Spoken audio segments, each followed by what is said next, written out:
Ito ang balita. Mula sa bulwagang pambalitaan ng UNTV, si Rosalie Cos. Magandang tanghali, ito ang Balita Weekend Edition. Narito ang mga headlines.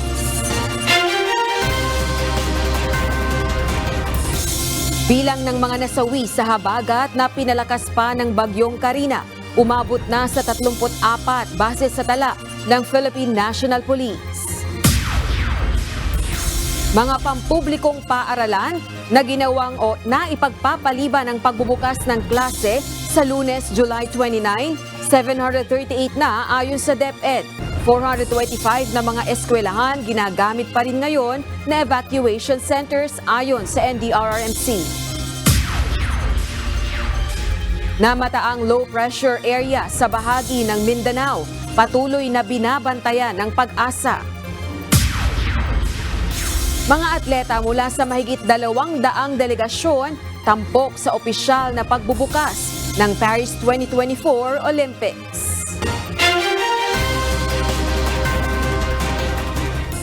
Una sa ating mga balita. Namataang low pressure area sa bahagi ng Mindanao ay patuloy na minomonitor ng Pag-asa. At para makakuha tayo ng live update, atin pong makakapanayam via telephone ang isa po sa mga Pag-asa Weather Forecasting Center. Atin pong makakapanayam si Ms. Ana Cloren, isang weather specialist ng Pag-asa. Magandang umaga po, Ms. Ana. Posible po bang maging bagyo ang LPA na inyo pong binabantayan? Yes po, yung minomonitor nating LPA sa may silangan ng Mindanao ay mababa ang tsansa na maging isang bagyo within the next 24 to 48 hours. O Ms. Ana, pwede niyo po ba kaming bigyan ng ideya kung ano-ano pong weather system ang binabantayan ng Pag-asa ngayon? Araw na ito hanggang bukas po, araw ng linggo. Yes po, over the weekends, ang prevailing na weather system po sa atin ay una itong LPA na yung kung saan yung trough o yung extension ng kaulapan nito nag-extend hanggang sa may silangan ng bahagi ng Southern Luzon, Visayas at Mindanao. So expect po natin sa mga areas na yan ang makulimlim na panahon at may kasama po mga pag-ulan. And then pangalawang weather system ay yung habagat po na nakaka-apekto pa rin sa may kanlurang bahagi ng Luzon area. Kaya expect po natin dito sa may Ilocos Region, Cordillera and Region ay makakaranas pa rin po ng makulimlim na panahon at may kasama rin po mga pag-ulan dala ng habagat. Ms. Ana, nabanggit niyo po kanina na mababa ang posibilidad na maging isang bagyo yung low pressure area dyan sa may bahagi ng Mindanao. Pero meron pa rin bang posibilidad na ito'y isang maging bagyo? Sa ngayon, less likely po o mababa within 24 to 48 hours. Alright, Ms. Ana, bukas din po ba aasahan natin yung maulan na panahon sa malaking bahagi ng bansa? At ganoon din po sa Lunes kung saan po nakatakda yung pagbubukas po ng klase sa public, elementary, and high school? Yes, well, sa may eastern section of the country, expect po natin na makakaranas po sila ng mga pag-ulan hanggang Monday po ito or Tuesday, depende po sa magiging pagkilos ng low pressure area. At itong kanlurang bahagi ng Luzon ay may mga pag-ulan din po inaasahan, lalo na po bukas dahil sa habagat. Pero dito ho sa atin sa Metro Manila, pati na rin sa ibang bahagi po nating kapuluan, umaga, mababa po ang chance ng pag-ulan, pero hapon at gabi, expect po natin makakaranas po tayo ng mga pag-ulan, dala ng habagat at ng mga localized thunderstorm. Regarding naman po sa weather outlook nyo po para sa parating na linggo, no? Lalo na po linggo ng pasukan, ay ano po ang inyo pong inaasahan? Yes po, sa malaking bahagi na ating bansa, eastern at western section of the country, mataas ang chance ng mga pag-ulan dahil nga po sa LPA tsaka sa habagat.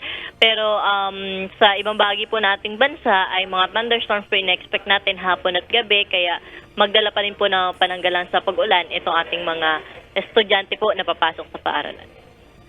Last na lang po na tanong, Miss Ana, pasensya na po kayo pero lulubusin na po namin dahil nga po matindi ang epekto ng habagat at ng bagyong Karina dito po sa Luzon. Meron pa rin po bang mga dam na nakabukas ang mga floodgates hanggang sa mga oras na ito? Yes po, opo, yung sa dam naman po natin, no, meron po tayong hydromet division po na nag-handle ng mga dams, pero sa ngayon, mababa na po yung mga pag-ulan or mas kakaunti na po yung mga pag-ulan na inaasahan natin. So, pwede po natin i-access yung information po sa ating mga dams, doon po sa ating social media accounts, pati na rin ho sa website para mas detalyado po at mas madaming information po tayo makuha patungkol po doon sa ating mga dam. Alright, maraming salamat po sa inyong oras at serbisyo, Miss Ana Cloren, Weather Specialist ng Pag-asa, DOST. Salamat po. Magandang umaga. Umabot na sa 34 ang bilang ng mga nasawi sa kasagsagan ng pananalasa ng Southwest Monsoon o habagat na pinalakas ng bagyong Karina sa bansa. Batay sa datos ng Philippine National Police o PNP nitong Biyernes ng umaga, July 26, 11 sa National Capital Region, 9 sa Central Luzon, 12 sa Calabarzon at 2 naman sa Bicol Region. Mayroon naman na 17 ang napaulat na nasugatan habang nasa 5 ang kasalukuyang nawawala sa mga rehiyon ng Central Luzon at Calabarzon. Base po ito sa mga reports na nakuha po natin doon sa ating mga field units. Ang mga causes of deaths po nila ay 22 po dyan ay sa pagkalunod, 5 po ang electrocution, 1 po ang namatay due to fallen tree, 5 po ang landslide, a total of 34 po. Gusto ko lamang po sir na linawin na ito pong datos po ng Philippine National Police ay base lamang po ito doon sa mga nare-receive po nating reports sa ating mga police station at ipinapasa po sa ating mga regional office at dumadating po dito sa National Headquarters. And I want to clarify po na ito pong mga reports po na ito ay isasubmit po natin sa NDRRMC dahil sila po ang magbibigay po ng official numbers po with respect po sa casualty po. So dadaan po ito sa validation po ng NDRRMC po. Umabot na sa mahigit 251 million pesos ang halaga ng pinsala na idinulot ng bagyong Karina at habagat sa sektor ng agrikultura. Ayon sa Department of Agriculture, karamihan sa mga nasira ay mga palayan, gayon din ang taniman ng mais at iba pang high-value crops. Habang naapektuhan din ng kalamidad ang livestock at poultry products. Sa kabila nito, tiniyak naman ng Department of Agriculture na hindi nito maapektuhan ang supply ng pagkain at nananatiling sapat para tugunan ang pangangailangan ng mga Pilipino.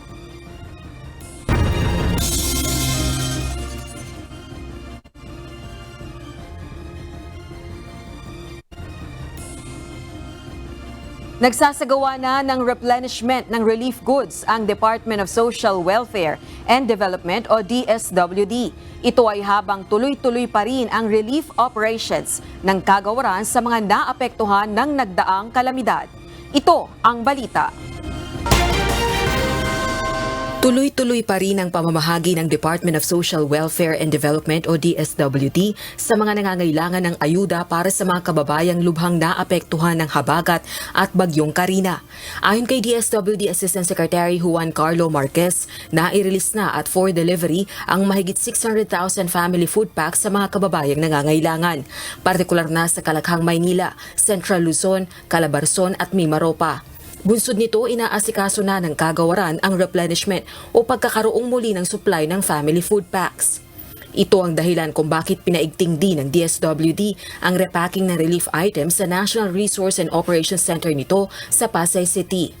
Layo nitong makapag-preposition agad ng kinakailangang ayuda sa iba't ibang rehiyon at mapaghandaang muli ang posibleng paparating na kalamidad.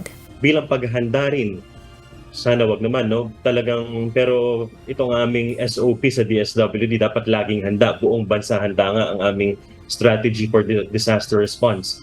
So ngayon pa lang, nire-replenish na natin yung ating mga warehouses na talagang na-expose yung resources, yung food packs, pati yung mga food and non-food items na kailangan para sa tuwing sasapit ang isang kalamidad gaya nga itong bagyong Karina at habagat. Tuloy-tuloy naman ang relief operations ng kagawaran sa mga apektadong local government units. At sa patuloy na pag-inam ng panahon, tiniyak din ni DSWD Assistant Secretary Marquez na maaabot ang lahat ng pamilyang nangangailangan, lalo na at ito ang bilin ni Pangulong Ferdinand Marcos Jr. and base sa direktiba ng Pangulo, kung anumang resources ang kailangan ng ahensya ay tutulong ang iba pang ahensya ng gobyerno. So this is an interagency collaboration, no? So pati ang Department of Budget and Management is open to help us augment the resources, especially during this time of disasters, no? Sa ulat ng DSWD, tinatayang nasa mahigit 460,000 na mga pamilya o 1.5 million na mga individual sa buong bansa ang naapektuhan ng nagdaang kalamidad. Rosa Licoz, UNTV News and Rescue. Diyos ang aming sandigan, serbisyo publiko ang aming pinahahalagahan. Pinaspasan na ng Food and Drug Administration ang approval sa clearance ng nasa 1 milyong capsule ng doxycycline o ang gamot na ginagamit panlaban sa leptospirosis. Kasunod ito ng pinangangambahang pagdami ng mga kaso ng naturang sakit sa gitna ng mga pagbahang naranasan sa nakalipas na bagyo at epekto ng habagat. Bukod sa doxycycline, nagbigay na rin ng direktiba ang Department of Health para sa pagbili ng karagdagang supply ng mga gamot na kailangan ng mga evacuee gaya ng gamot sa hypertension, diabetes at iba pang mga sakit. Sa ngayon ay patuloy na nagsasagawa ng assessment at medical check-up ang mga health worker sa mga kababayan nating nasa evacuation centers upang gamutin ang mga may karamdaman at suriin ang kanilang kalusugan. Inaasahang babalik na rin ngayong araw ang serbisyo ng kuryente sa ilan pang mga lugar na nakaranas ng brownout ayon sa Manila Electric Company o Meralco. Partikular ito sa mga nawala ng kuryente bunsod ng pananalasa ng habagat na pinalakas pa ng bagyong Karina. Sa uling tala ng power distributor ngayong araw, nasa 19,000 na lang ang mga customer nito na wala pa ring kuryente na karamihan ay nasa Metro Manila at Bulacan. Partikular na ang mga lugar na lubog pa rin sa baha. Tiniyak naman ng Meralco na patuloy ang kanilang pagsaayos sa mga nasirang linya ng kuryente at pasilidad sa pinakaligtas na paraan. Umabot na sa 738 ang bilang ng mga paaralan na nag-anunsyo na ng postponement ng school opening para sa school year 2024 to 2025. Batay sa pinakabagong datos ng kagawaran nitong Biyernes, July 26, ang naturang mga paaralan ay sa mga lugar na lubhang napinsala ng mga pagbahang dulot ng bagyong Karina at habagat. Partikular na sa mga rehiyon ng Central Luzon, National Capital Region, Cordillera Administrative Region at Soc-Sargen. Sa Lunes, July 29 na sana ang nakatakdang school opening sa lahat ng public schools sa elementarya at high school. Ipinauubaya naman ng DepEd sa puno ng mga pribadong paaralan ang desisyon kung itutuloy ang pagbubukas ng klase sa Lunes o hindi base sa sitwasyon sa kanilang mga lugar. Samantala, batay sa datos ng NDRRMC kaninang umaga, nasa 425 na eskwelahan ang patuloy pa rin ginagamit bilang evacuation centers ng mga nagsilikas na residente dahil sa pinsala ng mga pag-ulan at baha. Ang mga ito mula sa Metro Manila, Cordillera Administrative Region, Region 1, Central Luzon, Calabarzon at Region 6. Hindi pa man tuluyang humuhupa ang baha sa kanilang lugar. Pinoproblema na ngayon ng ilang mga magulang sa Malolos at Kalumpit, Bulacan ang darating na pasukan. Bukod kasi sa walang makain, problema pa rin nila ang mga gamit sa eskwela. Kaya pakiusap ng ilang magulang, ipagpaliban na muna ng Department of Education ang pagbukas ng klase sa kanilang lugar. Ito ang balita ni Nestor Torres. Dito po ang aking anak. Lahat po nag-aaral pero wala pa po mga gamit. Tulad po niyan, baha po dito sa eskwela at ko makakapagpasok ng pag-aaral po ganito kong bahay. Sa evacuation pa po kami, wala pa po kami mga pambiling gamit. 3 araw na nasa evacuation center sa Santo Rosario Integrated School sa Malolos City ang pamilya ni Aling Lea Cabagi dahil hanggang ngayon ay lubog pa rin sa baha ang bahay nila. Ang problema, lumulusong pa rin sila sa lagpas tuhod na baha sa eskwelahan na kanilang pinuntahan. Alalahanin ni Aling Lea, wala pa rin school supplies, bag at nabaha pa ang uniform ng kanyang 7 anak na nag-aaral sa elementarya at high school. Dagdag pa na wala na rin silang pambili ng pagkain hanggang sa pasukan. Matapos na matigil sa trabaho ang kanyang asawang construction worker, sumabay pa ang dinihinda niyang sakit dahil sa katatapos na operasyon. Yung mga asawa po namin, yung iba po may trabaho, yung iba po wala. Nahinto po dahil po sa ulan. Ramihan po dito, mga contractor worker, mga labor. Sa Baraswain Memorial Integrated School din sa Malolos ay hanggang lagpas tuhod ang baha. Barado na rin ang mga palikuran at may mga module at aklat na rin ang nalubog sa baha. Yung iba pong mga module na basa, pero ibibilag na lang po para magamit ulit. So yung iba naman mga libro na itasaw namin. Yung ibang gawi roon, basa lahat. Basa mga module.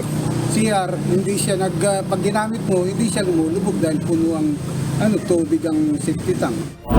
Ang daycare center namang ito sa Lexber Subdivision sa Barangay Pio Cruzcosa, makikita na sobrang lalim ng tubig baha kung saan aabot ito ng hanggang dibdib. Ang problema ng mga estudyante, hindi sila makapag-aaral sa pasukan. Dito po sa Lexber po, lubog po rin sa may daycare center po, saka dito sa mga bahay. Kaya po dito kailangan namin po bangka sa mga relief po. At mga tao po rito, karamihan po ay umalis na rito. Pumunta po sila sa evacuation center. Sa labas po, may estudyante rin po. Kaya dito kami po, kaya hindi sila pumapasok. Sa loob po ng bahay namin ay hanggang na po yung tubig. Bewang, pero dito sa labas po, dibdib na po yung tubig. Tsaka kailangan po namin ng pagkain kasi asawa po namin wala pong trabaho. Dito sa baha po, mga anak ko po, hindi magpapasok na po, hindi rin po makapasok dito sa baha po. Samantala, kung tatanungin naman ang mga magulang at ilang lolo at lola na apektado ng baha, pakiusap nila sa DepEd, mabuting huwag na lang ituloy ang klase lalo't nakalubog pa rin sa baha ang maraming eskwelahan sa Bulacan. Baon at pagkain at gamit ng kanilang mga anak at iba naman ay sa kanilang apo. Sinabi po na mapapasukan ng anak namin, ako po, dahil baka. Tsaka wala pang gamit. Kailangan talaga, yan yung pagigilog. Ilog tsaka yung mga kanal. Wala yung drainage, kaya lang, wala, parado. Siyempre, mga pag-aaral, pasok ka na bukas sa Lunes, di ba?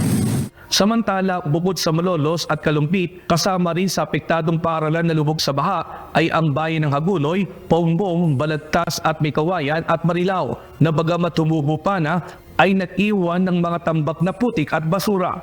Nestor Torres, UNTV News and Rescue. Diyos ang aming sandigan, serbisyo publiko ang aming pinahahalagahan. Nagpasya ang pamahalaang lokal ng Malabon City na sa halip na sa July 29 ang pagbubukas ng pasukan sa mga paaralan ay gagawin na ito sa August 5. Kasunod na rin ito ng epekto ng mga pagbaha sa lugar. Ito ang balita ni Dante Amento. 70% ng pampublikong paaralan sa lungsod ng Malabon ay ginawang evacuation centers. Ayon kay Mayor Jenny Sandoval, marami sa mga lumikas dulot ng pagbaha ang nanatili pa rin dito. Kaya naman salip na sumabay sila sa pagbubukas ng pasukan sa buong bansa sa Lunes, July 29. Ayon kay Sandoval, gagawin nila ang class opening sa August 5. Ito ay para bigyan ng sapat na panahon na maglinis, magkumpuni sa anumang pinsala at ihanda ang paaralan sa pasukan. Paliwanag pa ng alkalde, sa ngayon kasi nakatuon sila sa relief operations para sa mga apektado ng pagbaha.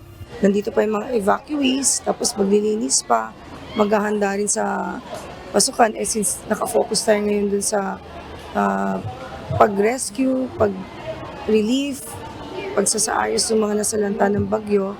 So, minabuti rin namin na ma-move na rin to August 5. May ilan pa ring barangay at kalsada sa Malabon ang lubog sa baha, tulad ng Santolan, Panghulo at Maysido.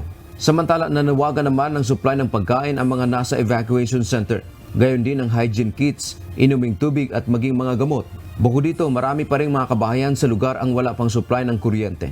Ay naghahanap po kami ng matcha-charge kasi po lahat po ng cellphone namin ay nalobat na dahil 3 days na po kaming walang kuryente. Kasi baka sakali lang po kami dito sa munisipyo. Kailangan po namin ng pagkain kasi kulang pa sa pagkain yung mga tao po dito na salukuyan po naka-evacuate po dito. Tsaka yung mga pang-medicine po at mga inuubo po yung mga bata, sinisipon po, yun po. Dante Amento, UNTV, News and Rescue. Diyos ang aming sandigan, serbisyo publiko ang aming pinahahalagahan. Formal nang nabuo ng Department of Education ang mga bagong posisyon sa pagtuturo upang matugunan ang mga hadlang sa promosyon ng mga guro sa pampublikong paaralan. Kaugnay nito, nakatakdang makipagtulungan ng DepEd sa Department of Budget and Management, Civil Service Commission at Professional Regulation Commission para sa pag-aayos sa mga bagong posisyon. Ito ang balita ni Jed Neresina. Nilagdaan na kahapon ang Implementing Rules and Regulations para sa Executive Order 174 o ang Expanded Career Progression for Public School Teachers. Pinangunahan ito ni Education Secretary Juan Edgardo Sani Angara kasama si Budget Secretary Amina Pangandaman at mga kinatawan ng Professional Regulation Commission at Civil Service Commission. Sinabi ni Secretary Angara na sa ilalim ng IRR, hindi na magiging time-based ang promotion ng mga public school teacher. Inaalis na rin ito ang natural vacancies policy sa departamento. Hindi na rin magiging position-based ang pag-angat ng mga guro sa pwesto. Under the new EO or implementing rules, meron na po siyang choice. And he or she can move freely from one track, from the teaching track to the administrative track.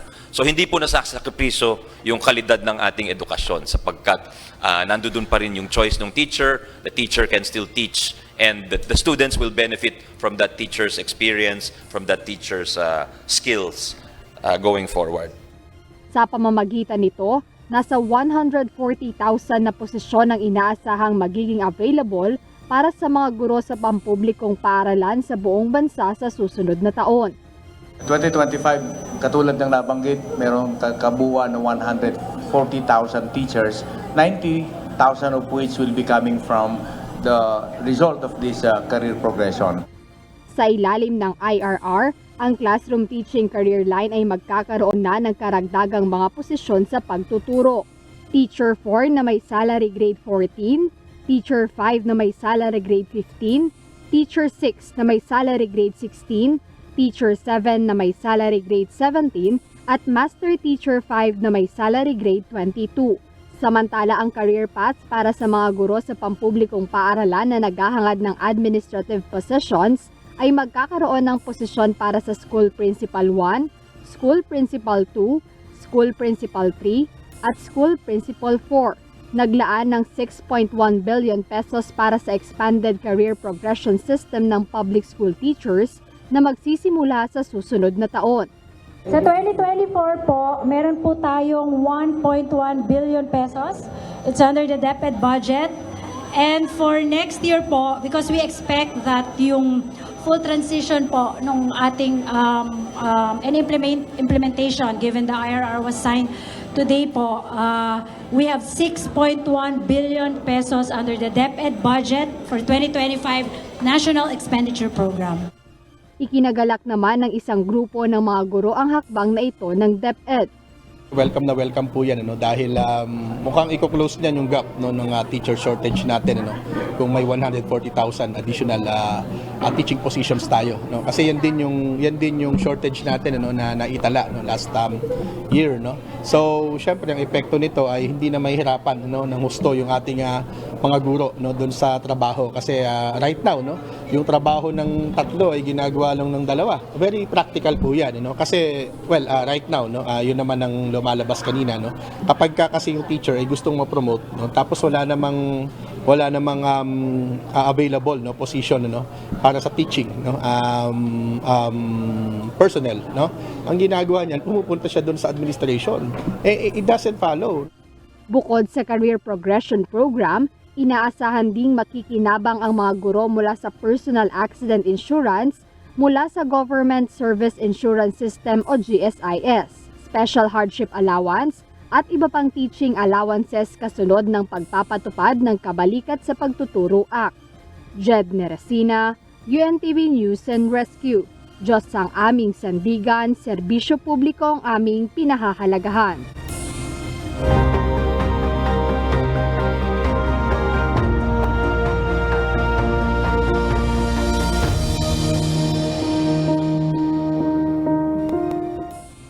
Kinilala at pinarangalan ng stakeholders at mga empleyado ng Quezon Provincial Hospital Network Quezon Medical Center kalinsabay ng ika-100 taong selebrasyon ng pagkakatatag nito. Isa ang Members Church of God International Quezon Province Chapter sa pinarangalan dahil sa patuloy na kontribusyon sa pagdodonate ng dugo. Ito ang balita ni Japet Cablaida.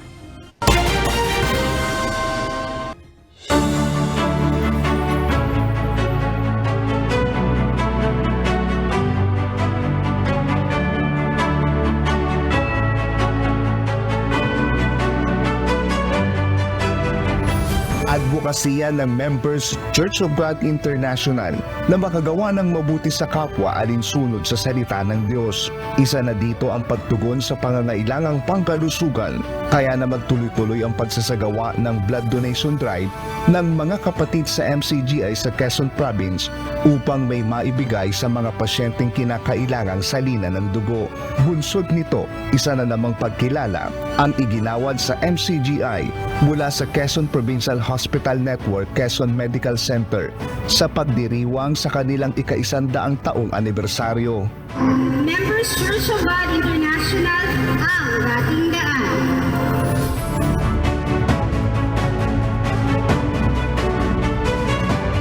Ang bawat pagkilala na ating iginagawad o igagawad ngayong gabi ay higit pa sa isang pagpapahalaga.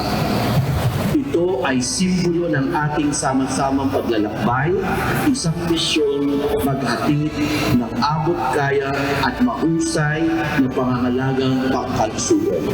Ang mga kapatid dito, talagang full support sila dito sa mabuting adhikain ng ating pagsasama-sama na palaging tinuturo po sa atin.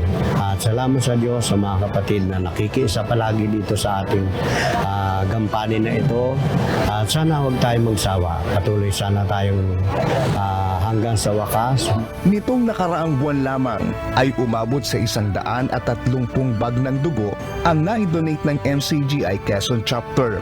Kabilang sa mga binigyan ng pagkilala sa Stakeholders and Employees Award ang mula sa lokal na pamahalaan at pribadong sektor, lalo't higit ang mga empleyado ng Quezon Medical Center at District Hospital sa Lalawigan na nagpakita ng dedikasyon at kahusayan sa serbisyo. Yung singlaki po ng QMC, I know how difficult it is to run a hospital catering. Every day it's like 400 to 700 patients, inpatients. Hindi pa kasama yung ating mga outpatients. Yung partners, kaya stakeholders night po ito, yung sustainability of operation, hindi natin ma-achieve kung wala po silang lahat. Ang QPHN QMC ay ang kauna-unahang provincial hospital sa bansa na DOH Level 3 at may ISO certification. Tema ng selebrasyon, ang 100 tungo sa 100 taong kagalingan o ang patuloy na pagsusulong ng dekalidad na serbisyong medikal sa buong lalawigan, katuwang ang iba't ibang sektor ng lipunan at individual.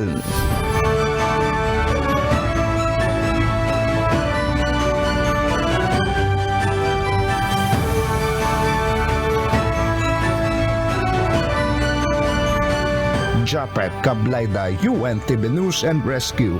Diyos ang aming sandigan, serbisyo publiko ang aming pinahahalagahan. Nagtungo na sa Bulacan si Pangulong Ferdinand Marcos Jr. para mapag-usapan ang problema sa baha sa Bulacan, Pampanga at Bataan.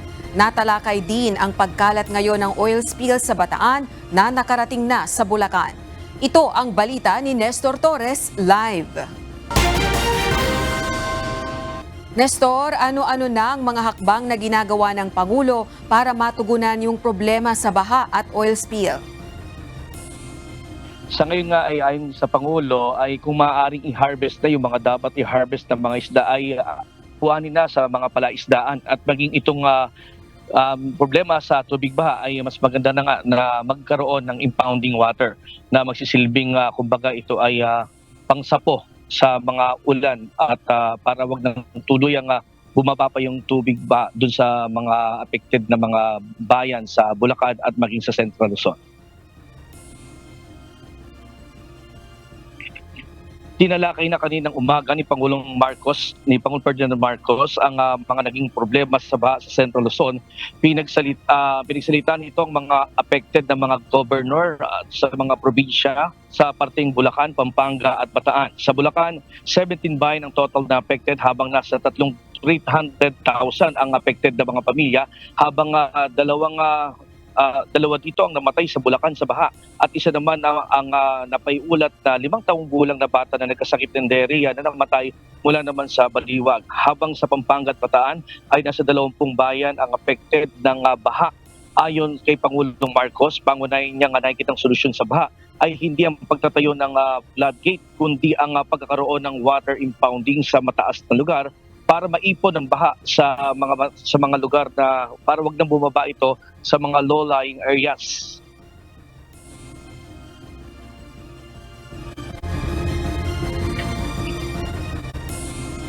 Samantala ay naman sa gobernador ng Bulacan, kailangan ang pagtatayo rin ng mega dike project mula naman sa parteng Bataan hanggang sa Cavite at dredging system naman para makontrol ang baha.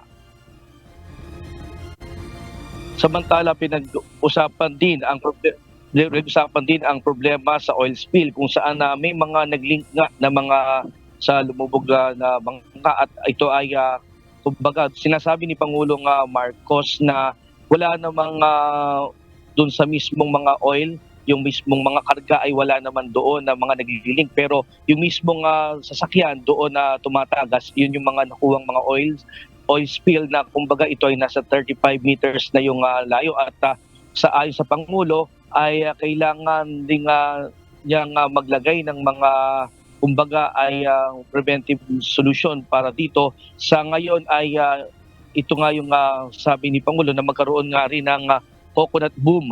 Kumbaga ito ay mga coconut organism boom gaya ng mga niyog, dayami at para masipsip yung mga tumatagas na langis. At ipinag-utos din ng Pangulo sa Office of the Civil Defense Region 3 na bantayan yung pagkalat nito, partikular nga dito sa Central Luzon. Rosalie, kanina nga ay binanggit din ni Pangulo about dun sa mismong mga sa oil spill. Dito pala sa Bulacan, nakarating na yung oil spill at may namataan sa parteng Pamarawan, sa isla ng Pamarawan ayon sa gobernador ng Bulacan.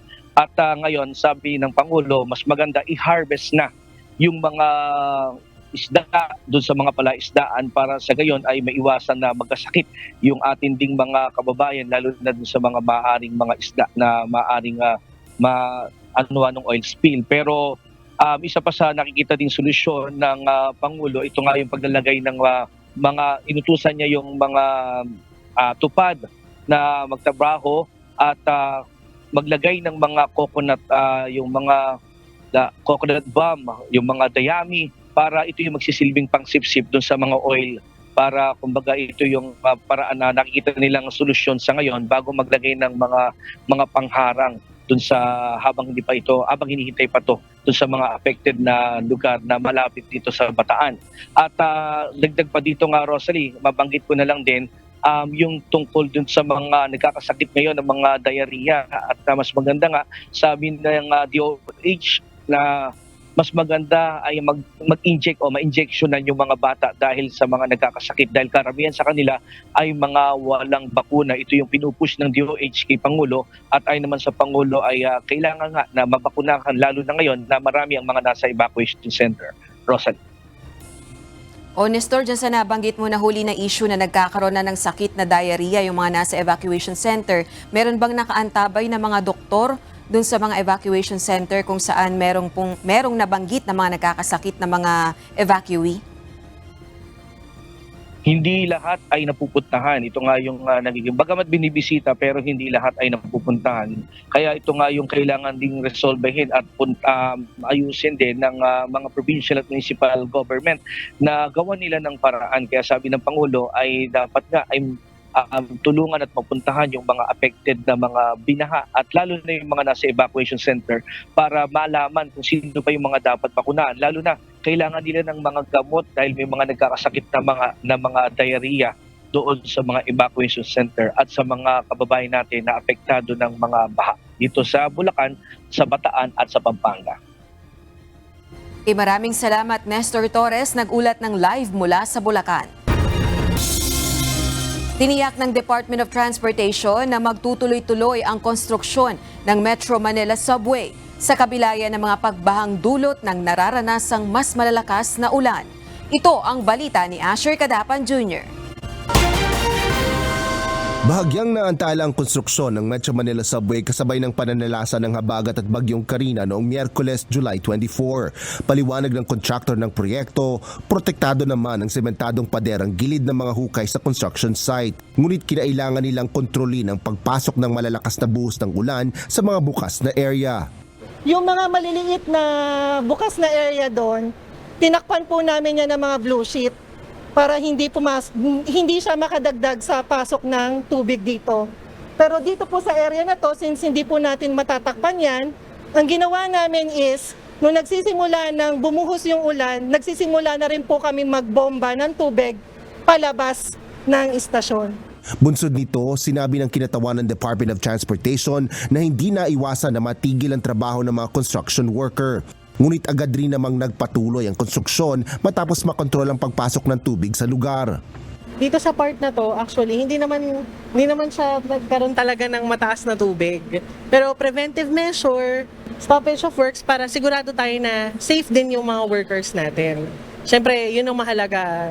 Aside from the construction itself, hindi naman po naapektuhan yung construction timeline po natin. Tiniyak rin ng DOTR na handa sila sa mga pagbaha hanggang sa mabuo at maging operational na ang linya ng tren. Hindi rin anila makapapasok ang baha sa subway kapag natapos na ito dahil mas mataas ang ipatatayong entrance nito kaysa sa inaasahang flood level. Ayon sa kagawaran, sa ngayon ay 15% completed na ang progreso ng 488 billion peso Metro Manila Subway Project.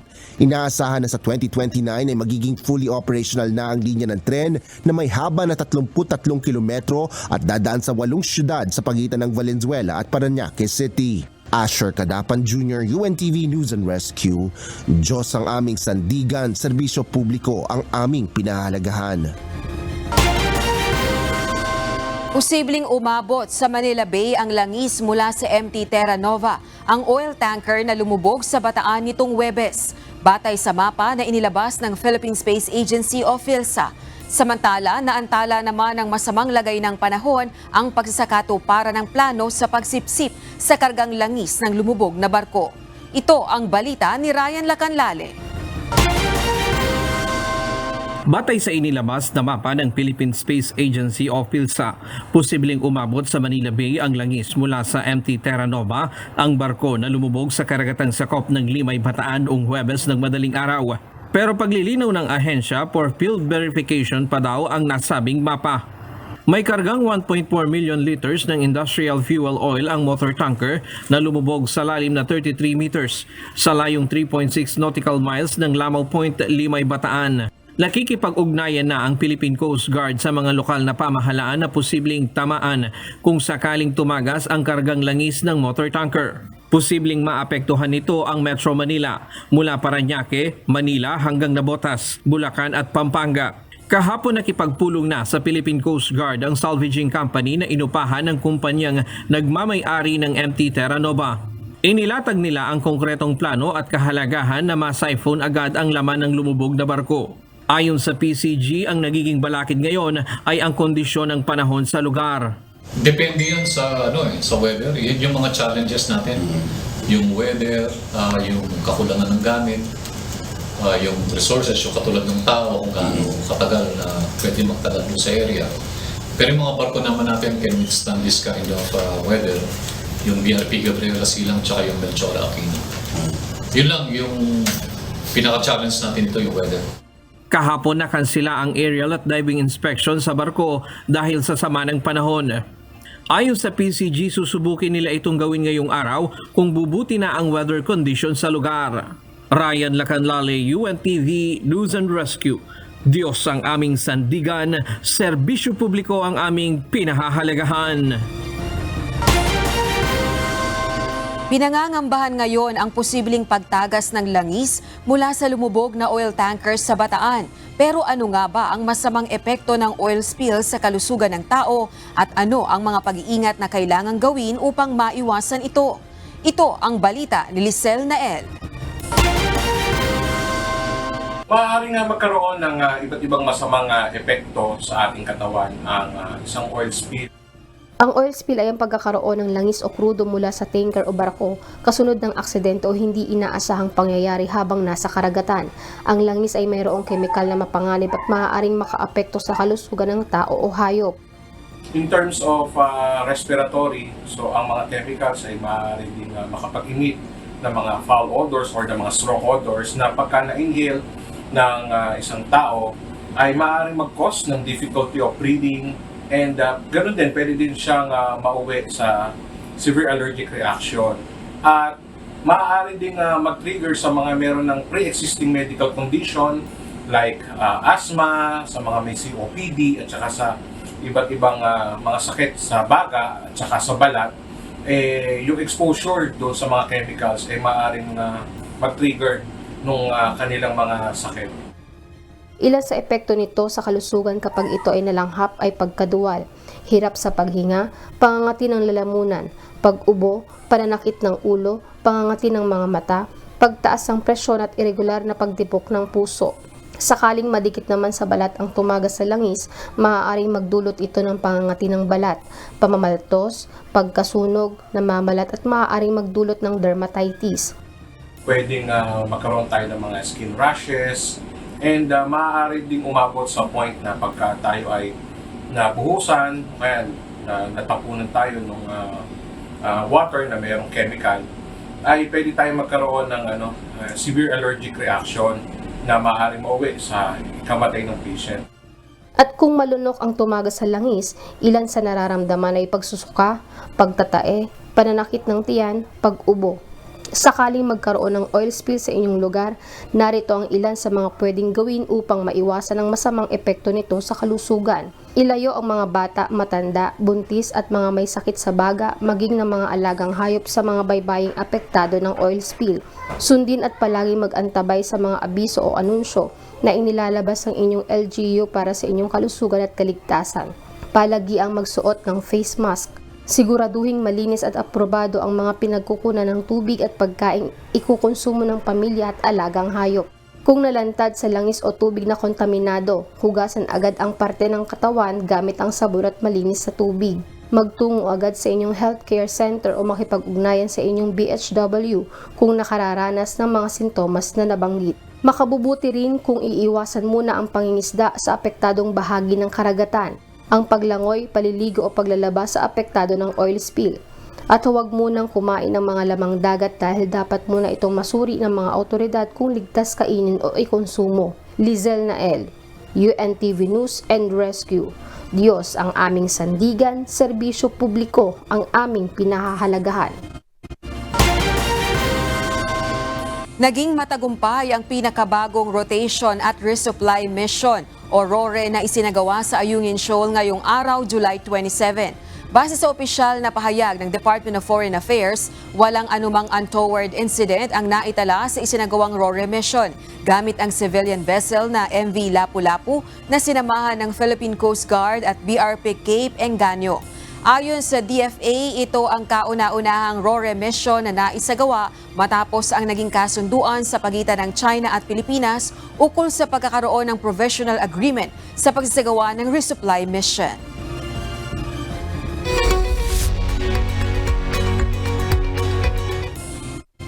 Naging kamangha-mangha ang pagbubukas ng Paris 2024 Olympics sa France. Pang-finale sa 4 na oras na seremonya ang pagsisindi ng cauldron na hugis hot air balloon ni na French judo great Teddy Riner at sprinter Marie-José Pérec. Pinalipad ito sa kalawakan ng French capital pagkatapos. May surprise performance mula sa American singer-songwriter na si Lady Gaga, gayon din ang emosyonal na pagbabalik entablado ng Canadian icon na si Celine Dion. Kabilang naman sa mga nagdala ng Olympic torch ang Spanish tennis player na si Rafael Nadal. Kasama nito ang ibang sporting legends na sina Serena Williams, Carl Lewis at Nadia Comaneci. Nagtapos ang opening ceremony ng Paris Olympics sa Trocadero kung saan pinailawan ang pamosong landmark na Eiffel Tower.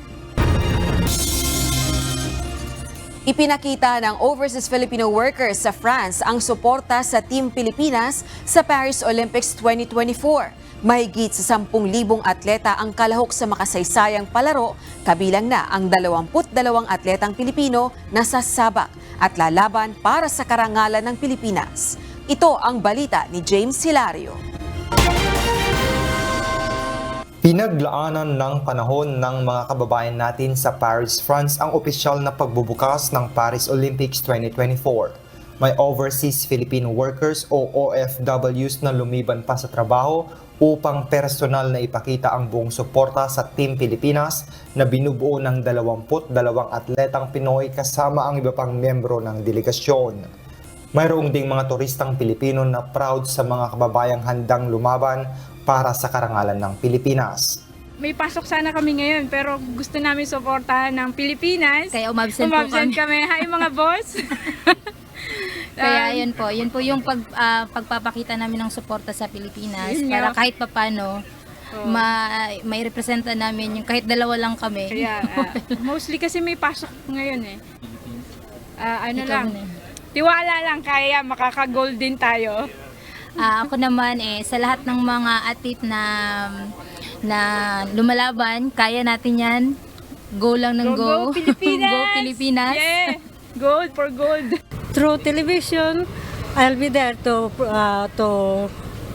see them what they are doing until the end, beginning until the end. Yeah, so God bless everyone. Sa lahat ng mga players natin from Philippines, of course, I'm proud that they reached Paris to join the Olympic 2024. God bless you all. Laban Pilipinas! Team Philippines, go, go, go! Samantala, bagaman bumuhos ang ulan, matagumpay pa ring naidaos ang makasaysayan at ingranding opening ceremony ng Paris 2024 Summer Olympics araw ng Biyernes, July 26. Bahagi ng 4 na oras na opening ang paglalayag sa River Seine ng libu-libong atleta. Kabilang narito ang delegasyon ng Pilipinas kung saan ang Olympic boxers na sina Nesty Peticio at Carlo Paalam ang nagwagayway ng bandila ng Pilipinas. Ito ang unang pagkakataon sa kasaysayan ng palaro na hindi isinagawa sa loob ng Olympic Stadium ng host city ang opening ceremony.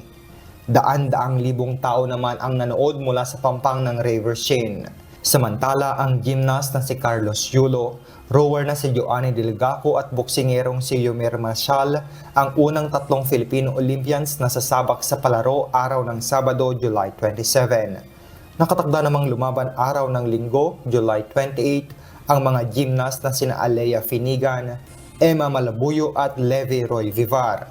Gayon din ang Filipino boxer na si Ira Villegas kasama ang Pinoy boxer na si Carlo Paalam, rower na si Joanny Delgaco at fencer na si Samantha Kyle Katantan. 22 Pilipinong atleta ang kumakatawan at makikipaglaban para sa karangalan ng Pilipinas sa 2024 Paris Olympics. James Hilario, UNTV News and Rescue. Diyos ang aming sandigan, serbisyo publiko ang aming pinahahalagahan. Balik entablado ang Canadian music legend na si Celine Dion. Sa kauna-unang pagkakataon sa loob ng 4 na taon, nagtanghal ito sa opening ceremony ng Paris Olympics 2024. Solo itong nagtanghal sa Eiffel Tower at bahagi ng climax sa 4-hour event. Unang live performance din ito ni Dion mula nang ihayag ang diagnosis sa kanya ng pagkakaroon ng stiff person syndrome. Isang hindi pangkaraniwang disorder ng central nervous system ang karamdaman na nagdudulot ng makirot na muscle spasms.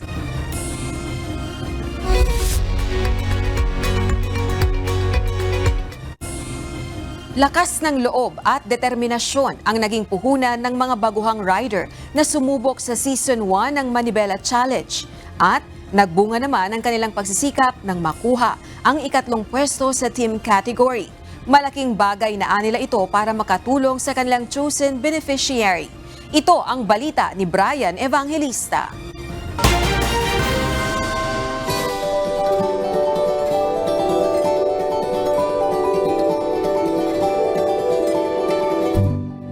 Wala mang mas malawak na karanasan at kasanayan sa pagmumotorsiklo, hindi ito naging hadlang sa ilang participant sa Season 1 ng Manibela Challenge. Gaya ng Discard team member na si Benedict Galasan na siyang pinakabaguhan sa grupo. Ayon kay Benedict, marami siyang natutunan sa first time experience niya sa pagsakay ng big bike. Once pa lang naman ako nag-big bike. Pero based sa observation ko, pagka bigla ka nag-sudden stop at lumiko yung manibela mo, automatic yung dadrop ka. Kasi mas importante yung binti mo, yung tuhod mo, yung hita mo kaysa sa motor if ever na, bawa nagkamali ka, mabalian ka pa. Nang ibabaw sa grupo, ang kanilang adhikaing makatulong, kaya sinikap nilang kayanin ang mahigit 30 obstacle course ng Manibela Challenge. Bago pa man sumali sa naturang kompetisyon, naging advokasya na ng kanilang grupo ang maghatid ng tulong sa malalayong probinsya. Kung meron mga nangangailangan ng mga assistive devices, ng mga wheelchair, nebulizers, etc. mga ganyan, yun yung igagrant namin, gagamitin namin doon. Idadalhin namin kung saan mang kailangan dalhin, sa bahay, kahit gaano kalayo, pinupunta namin yun. Doon namin siya gustong gamitin. Panoorin ang ipinamalas na galing ng ating third placer sa Manibela Challenge ngayong linggo, alas 8:30 na umaga, dito sa UNTV. Sabayan itong mapapanood sa Manibela YouTube channel. Brian Evangelista, UNTV, News and Rescue. Diyos ang aming sandigan, serbisyo publiko ang aming pinahalagahan.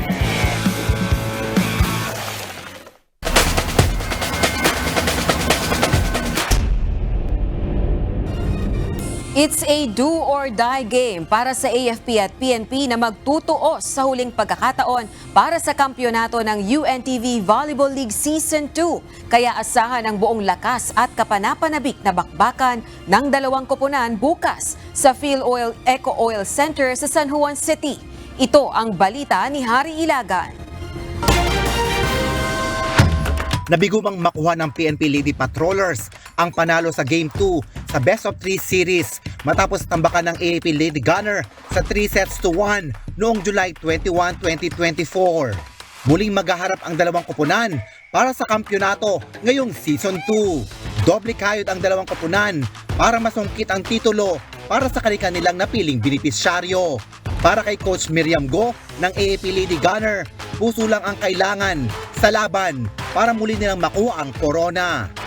Yung team AFP kailangan lang naman ng eagerness So kailangan pusuan talaga para manalo. Practice pa rin, walang munang magre-relax. Continuous practice.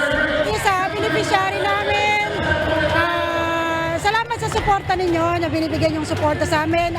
Asahan nyo na makukuha natin yung champion para po sa inyo.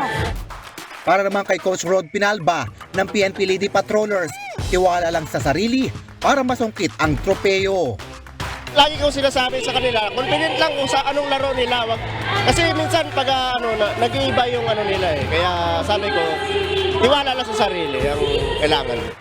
Makuha kaya ng defending champion Lady Gunner ang back-to-back title o maagaw ng Lady Patrollers ang titulo para sa 1 million pesos para sa kanilang chosen beneficiary. Abangan ang huling bakbakan ng AAP Lady Gunner kontra sa PNP Lady Patrollers para sa Game 3 ng Championship Series ng UVL Season 2. Bukas, July 28, 2024 sa PhilOil Eco Oil Center, San Juan City, ganap na alas 3 ng hapon. Mapapanood ito ng live sa social media accounts ng UNTV News and Rescue at UNTV Sports. Harry Ilagan, UNTV, News and Rescue, Diyos ang aming sandigan, serbisyo publiko ang aming pinahalagahan.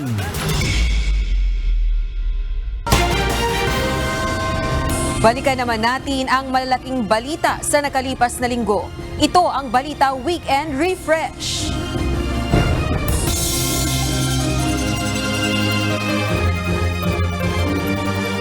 Food security, agrikultura, pagtugon sa kahirapan, kalusugan, edukasyon, infrastruktura at paggiit sa karapatan sa West Philippine Sea, ilan sa mahalagang punto na binigyan diin ni Pangulong Ferdinand Marcos Jr. sa kanyang ikatlong SONA. Ang West Philippine Sea ay hindi katang-isip natin lamang. Ito ay atin. At ito ay mananatiling atin hanggat nag-aalab ang diwa ng ating minamahal na bansang Pilipinas.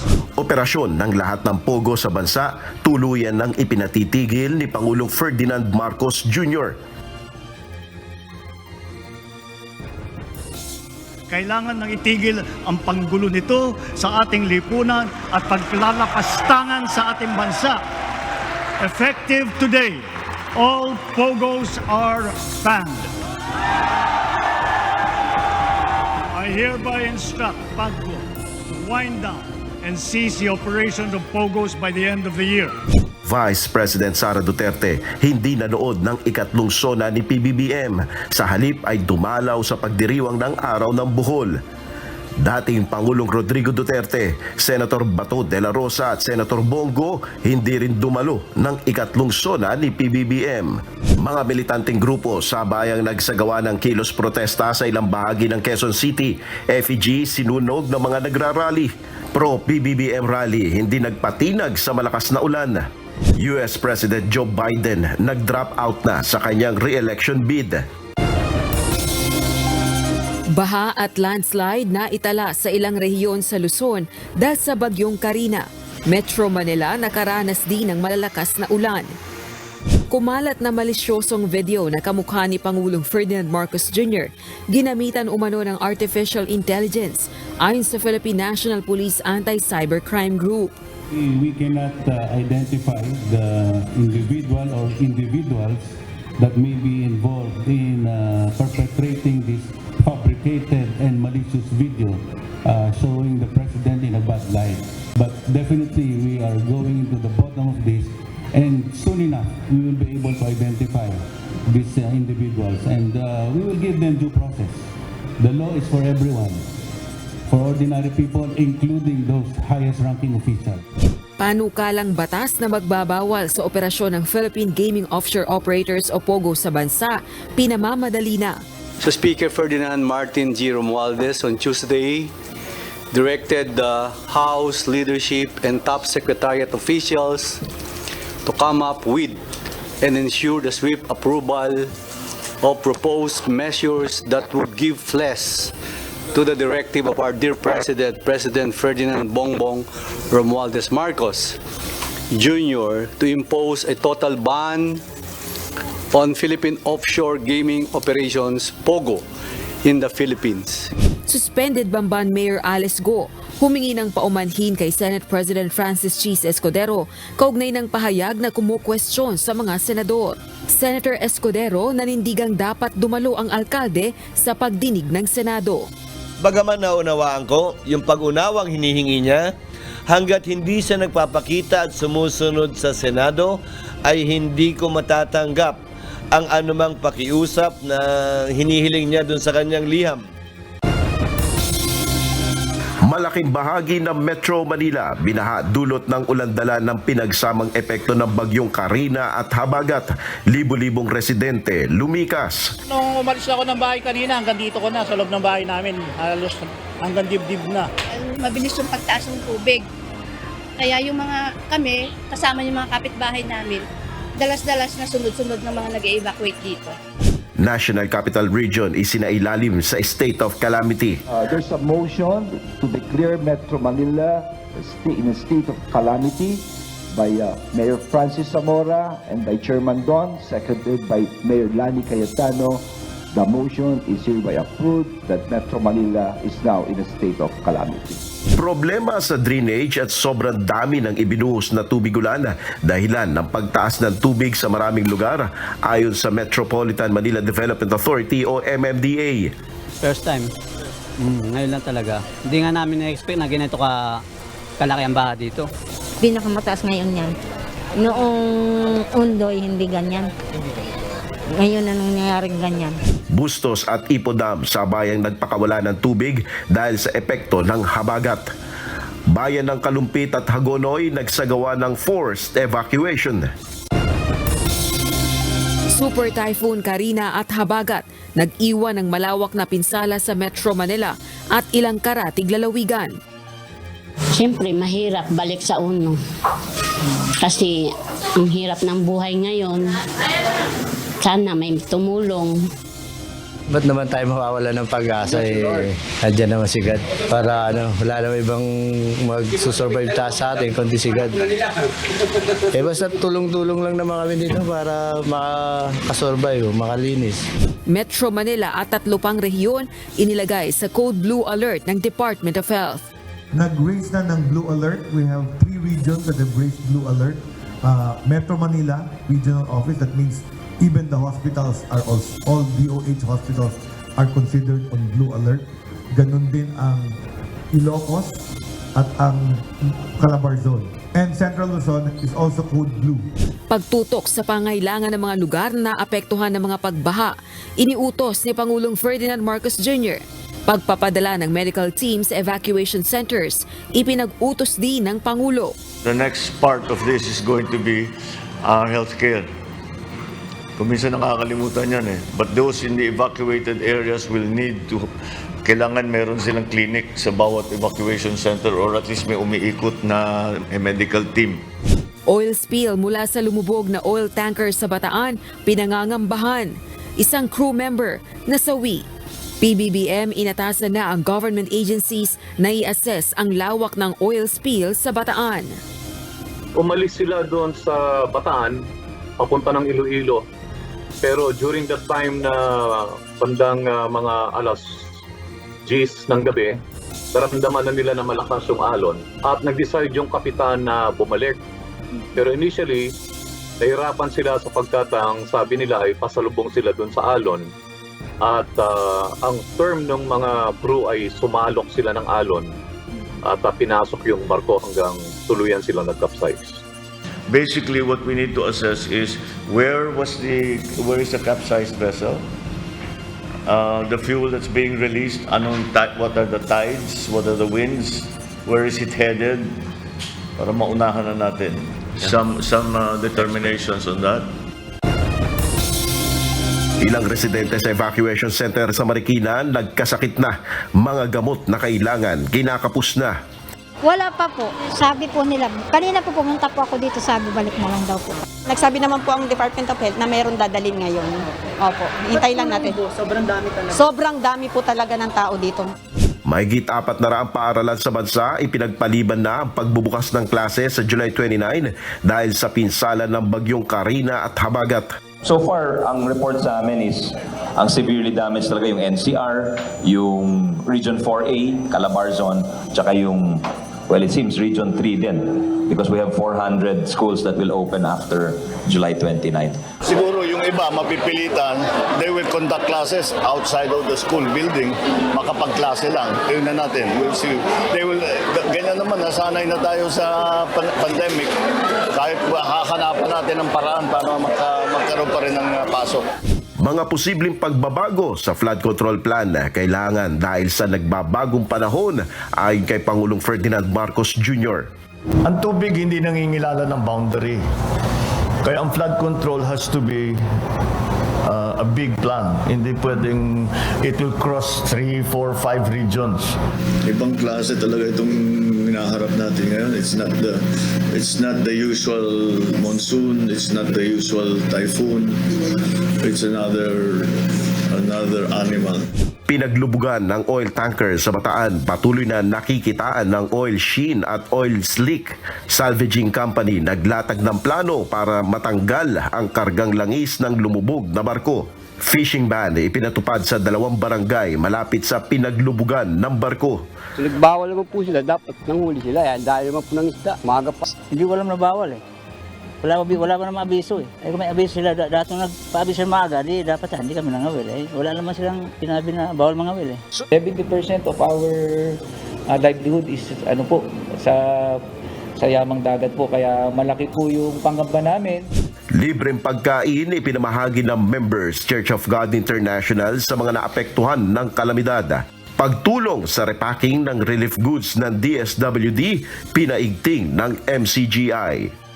For our MCGI volunteers, we're very much thankful on behalf of the Department of Social Welfare and Development for your helping hands.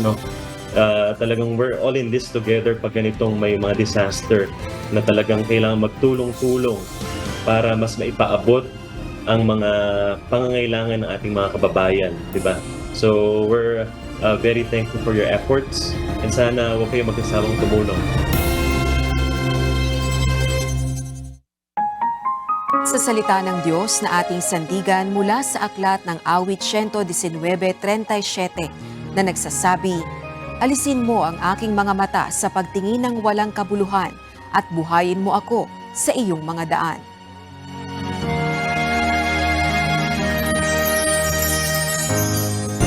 At yan ang kabuuan ng ating balitaan ngayong araw ng Sabado. Aming inilahad ng buong katapatan kung paano namin nasaksihan. Sa ngalan ni Kuya Daniel Rason, ako si Rosa Licoz at dito sa UNTV, Diyos ang aming sandigan, serbisyo publiko ang aming pinahahalagahan. Magandang hapon.